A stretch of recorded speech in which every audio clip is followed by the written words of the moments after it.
Hello tout le monde, j'espère que vous allez bien. Aujourd'hui on se retrouve pour une nouvelle vidéo sur ma chaîne. Je pense que vous êtes au courant, mais du coup ce dimanche 14 juin, je crois, à 20 h, Emmanuel Macron a prononcé un discours, voilà, suite au déconfinement, voilà, pour annoncer les différentes mesures qui allaient être prises, pour aider les entreprises, pour la reprise économique du pays. Et après ce discours-là, il y a eu une petite partie en fait sur les événements qui se passent actuellement dans le monde.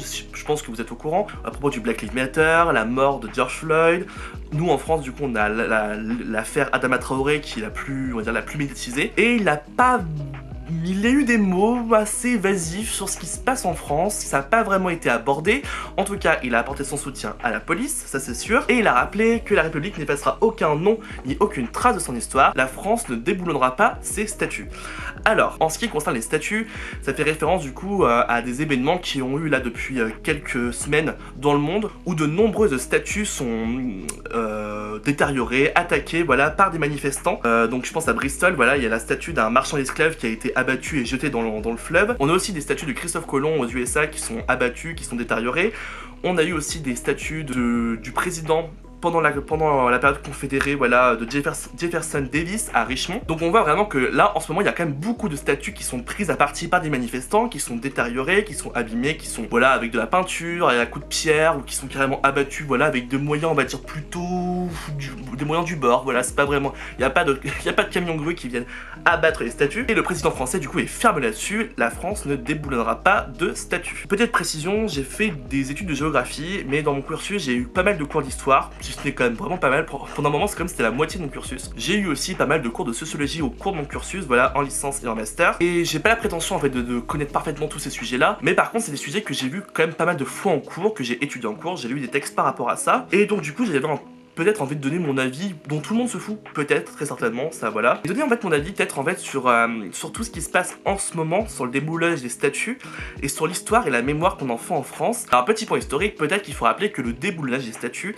c'est quelque chose qui arrive très souvent dans l'histoire. C'est par exemple la Révolution française, on s'en est pris à des statues de nobles qui représentaient des nobles. Pendant la réforme de l'église catholique, on s'en est pris à des images, voilà, religieuses, voilà, les protestants, les calvinistes ont détruit des images religieuses. Donc le fait de s'attaquer à des images et le fait de s'attaquer à des statues, c'est quelque chose de très fréquent. On le retrouve aussi par exemple quand il y a eu la chute de Saddam Hussein en Irak. Il faut rappeler en fait peut-être que les images et les statues en fait, ce sont juste des représentations d'une réalité à une époque donnée. Alors je précise, j'ai mon texte sous les yeux, donc des fois je regarde un peu comme ça, tac. Par exemple, pendant les printemps arabes de 2011, on a fait chuter plein de statues d'anciens dirigeants, et généralement quand même de manière assez violente, avec de la peinture, des pierres, voilà, dans une scène un peu de liesse populaire. Et pour moi en fait, il faut pas oublier que en fait, ces gestes là c'est politique, c'est quelque chose d'important, et c'est pas juste fait pour dégrader quelque chose. En fait, on détruit l'image d'une personne, on détruit l'image de quelqu'un qui a eu une influence dans l'histoire, et c'est pas du tout anodin, moi je trouve. Aujourd'hui, on voit que les statuts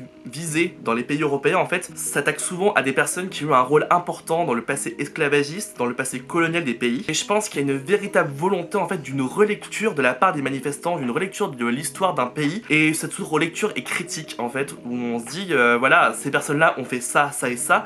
Quelles conséquences ça a eu derrière sur les populations? Alors oui, moi je peux vraiment comprendre en fait la place en fait des personnes qui se sentent choqués par ces dégradations d'un point de vue voilà, parce qu'ils sont attachés à l'esthétique d'une statue ou d'une image, ou qui se sentent offensés, voilà, parce qu'on s'attaque à une œuvre, on s'attaque à des personnalités publiques. Donc ça, voilà, ça se comprend, et ces personnalités-là ont peut-être eu des actions positives pour une population, voilà, ont permis le développement d'une ville et le développement prospère, voilà, des habitants. Donc il y a une certaine nuance aussi à apporter à tout ça, bien sûr. Mais moi ce que je trouve important en fait dans le discours de Macron, c'est qu'il confond l'histoire et la mémoire, peut-être intentionnellement, ça je sais pas, mais selon moi il n'y a pas d'erreur ou d'oubli en politique, c'est toujours fait de façon intentionnelle. L'histoire en fait c'est l'étude des faits et des événements passés qu'on replace dans leur contexte de l'époque. La mémoire, donc la mémoire collective ou la mémoire individuelle en fait, c'est une sélection de certains événements de l'histoire, et qui n'est pas forcément le reflet de l'histoire telle qu'elle s'est passée.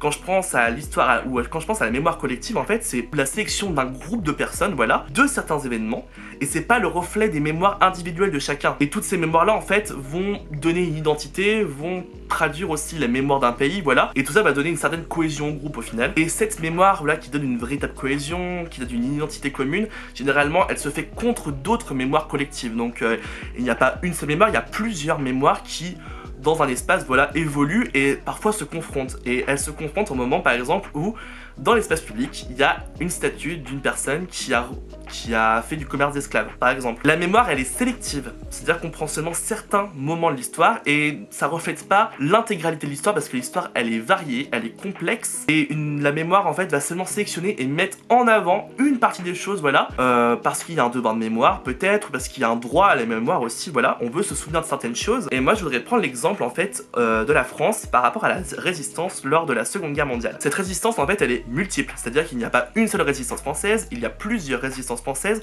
qui étaient certainement coordonnées, voilà, il y avait des aides de différents groupes. Elle a été aidée par la population qui était en partie, comment on pourrait dire, qui est en partie solidaire en fait avec cette résistance. Elle est internationale, elle a été aidée par d'autres pays, cette résistance, mais surtout, elle n'est pas du tout majoritaire en France.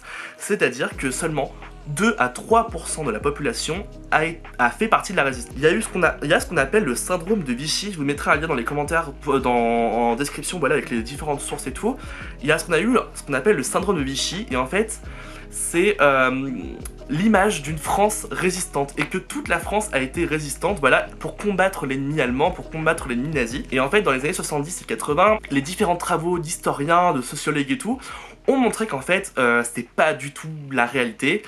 Oui, il y a une France résistante, donc 2 à 3%, on estime 2 à 3% de la population, qui a en plus été aidée par le soutien des populations, par la solidarité, par la, qu'on pourrait dire, par la complicité, voilà, en fait, vraiment de la population, qui est, voilà, c'est tout ce mouvement-là a fait qu'il y a pu avoir une vraie résistance française, mais il faut rappeler que une grande partie de la population n'a pas participé à ça, et surtout que l'État français, que la France, en tant qu'État, en tant que police, en tant que législatrice, en tant que juge, a totalement collaboré avec l'Allemagne nazie. Enfin voilà, vraiment, il y a une... Oui, certainement, il y a eu des personnes dans les institutions qui ont fait en sorte de ralentir cette collaboration, voilà, parce qu'ils étaient profondément attachés certainement à l'idée d'une France libre, voilà, bien sûr, mais dans la majorité, en fait, la France a collaboré avec les nazis. Et en fait, on se rend compte, avec le travail des historiens, que en fait, la mémoire a plutôt retenu en fait la résistance française. C'est bien, c'est pas bien, on n'est pas là pour juger en fait, enfin voilà. Mais par contre, il y a eu une vision de l'histoire qui était complètement biaisée, et ça pendant très très longtemps. On voit vraiment qu'il y a une différence marquée dans les nombres, où on imagine une France résistante, voilà, qui est contre l'envahisseur, et en fait, on se rend compte que 2 à 3% de la population a fait partie en fait de la résistance. Donc déjà, voilà, il y a une différence en termes de nombre, et en fait, la mémoire collective a gardé ça, en fait. Voilà, on a préféré mettre en avant le fait qu'il y a eu beaucoup de résistants en France, qu'il y a eu des personnes qui se sont battues pour une France libre, voilà, contre l'antisémitisme aussi, bien sûr. Mais la France, du coup, d'après-guerre, a quand même essayé d'écrire une histoire qui va plutôt en sa faveur, voilà, et en tentant un peu de faire oublier la collaboration, voilà, du régime de Vichy pendant toute cette période-là. Et ça se ressent en fait énormément dans les noms de rues, par exemple, je pense. Il y a énormément de rues Jean Moulin, de place Pierre Brosselette. Il y a aussi beaucoup de résistantes. D'ailleurs, faut pas oublier le rôle des femmes aussi, qu'on sous-estime souvent en fait dans la plupart des moments de l'histoire. Mais il y a aussi beaucoup de femmes résistantes. Et donc là, c'est pour vous montrer en fait que genre, quand il y a une statue qui est mise sur un espace public, en fait, on sélectionne un personnage de l'histoire, voilà, qu'on veut mettre en avant. Donc c'est une sélection, c'est pas l'histoire en elle-même en fait. Et quand on détruit une statue, en fait, on s'attaque pas à l'histoire en général, on s'attaque pas à l'histoire avec un grand H, on s'attaque peut-être à une vision de l'histoire qui aujourd'hui peut-être est à remettre en cause et peut-être à retravailler, voilà, parce que en fait ces personnes-là en fait ont participé à des génocides, ont participé à des réseaux d'esclavage, et une partie en fait trouve ça hyper choquant de les voir dans l'espace public, comme une partie ne trouve pas ça choquant parce qu'ils ont eu peut-être des actions positives. Moi je pense que vraiment par la description de ces statuts en fait, il y a une demande en fait de la part de la population d'une recontextualisation de ces personnes, voilà, qui ont une statue en fait à l'effigie dans l'espace public et que tout le monde voit, voilà. On a choisi en fait de mettre ces personnes en avant, mais elles ont causé des plaies, en tout cas, voilà, elles font partie en fait d'un système qui a vraiment causé d'importants dommages, voilà. Et des personnes en fait demandent soit une réparation, soit peut-être une lecture plus approfondie des choses. Je trouve que voilà, dans le discours de Macron, en fait, il y a une réelle absence de volonté en fait de représenter ou de repenser en fait la mémoire collective et en fait qui heurte en fait une partie de la population, et une partie de la population est vraiment choquée de voir ces personnes-là autant mis en avant dans l'espace public. Moi, que des personnes s'indignent, que des statues soient détruites, moi ça me choque absolument pas, mais j'aimerais bien que cette indignation en fait, elle sert peut-être à instaurer un dialogue, essayer peut-être de repenser la question de la place de ces personnes dans l'espace public, voilà, de ces personnages historiques qui ont fait partie de l'histoire et qui feront partie de l'histoire. Mais je sais pas s'il y a une solution, enfin moi je trouve qu'il y a une vraie, en fait il y a une réelle volonté de vouloir peut-être creuser le passé, de complexifier en fait tout ça et de pas juste mettre en avant une personne en disant elle a fait ça, ouais elle a fait ça, mais derrière c'est eu comme conséquence sur ça en fait, voilà. Moi je pense qu'il y a il y a un droit en fait à la mémoire, il y a un vrai droit à la mémoire de se rappeler du passé, des victimes, des grandes découvertes, des guerres, de la vie quotidienne et tout, mais ce droit à la mémoire en fait il doit pas non plus venir déformer une réalité en oubliant, en faisant oublier toute une partie du passé que la France, que certaines personnes en fait ne veulent pas voir et veulent... Voilà, vous voyez ce que je veux dire, enfin, je pense que c'est ça en fait de relire ce passé, de le recontextualiser, voilà, et de voir en fait les conséquences actuelles des actions de ces personnes-là. Quand je pense du coup à ces 400 ans d'esclavage qui a eu du 15e jusqu'à la fin du 19e siècle à peu près, voilà, plus derrière la colonisation, enfin voilà, bah en fait tout ça a des conséquences encore actuelles, voilà, sur des personnes et ces personnes sont mises en avant dans l'espace public. Et d'ailleurs il y a comme conséquence, bah on a du racisme, on a une discrimination à l'emploi, une discrimination lors des contrôles par les forces de l'ordre, voilà.